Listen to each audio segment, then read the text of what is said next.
आइए अब हम बात करते हैं implanting the eggs into the foster mother.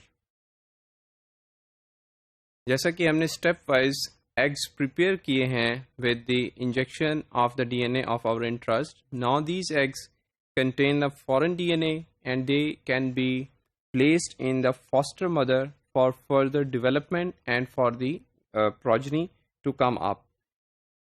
इस सारे प्रोसेस को सीक्वेंशियली मैनेज करना बहुत ज़रूरी है ट्रांसजेनिक माउस जनरेशन और प्रेपरेशन को, बिकॉज जिस दिन हमने एग्स को इंजेक्ट करना है उससे एक दिन पहले हमें फॉस्टर मदर की प्रिपरेशन के लिए उनकी पेयरिंग करना है, ताकि नेक्स्ट डे जब हम एग्स को इंजेक्ट करें we should have the pseudo pregnant females from the overnight time period and we can use them for further processing. For that purpose, to generate these pseudo-pregnant females, we take the females, the foster mothers, and we take them along with the sterile males, a ratio of 1 to 3. 9 males, they are kept with 27 females overnight. और next day, जब हम देखेंगे, at least there should be 9 females जो कि vaginal plug के साथ होंगी, that vaginal plugged females can be used further for implantation of the eggs.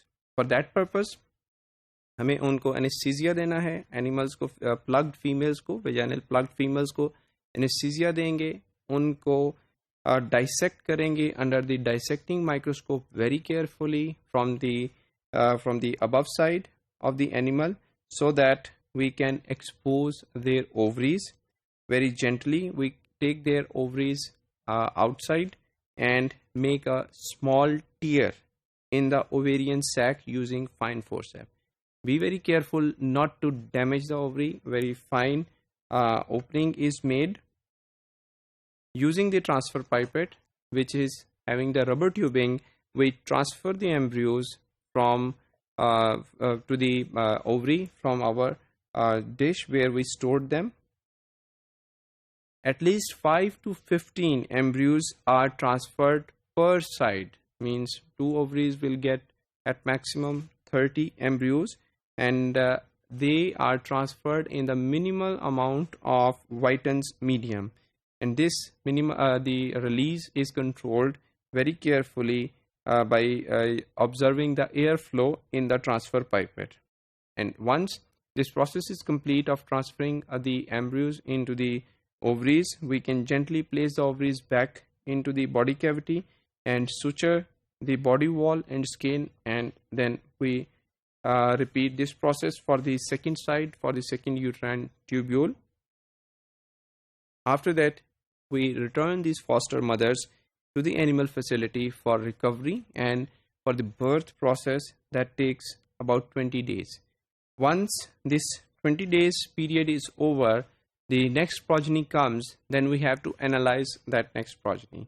That can be done taking DNA from the mouse tail and analyzing it using this southern blotting. That will tell us whether the transgene is present in the genome or not. और इसके साथ अगर हमने gene में regulatory sequence को भी शामिल किया था to create the transgenic mouse, then we can even observe the phenotypic change, or we can even see whether that particular gene is expressing by analyzing the messenger RNA.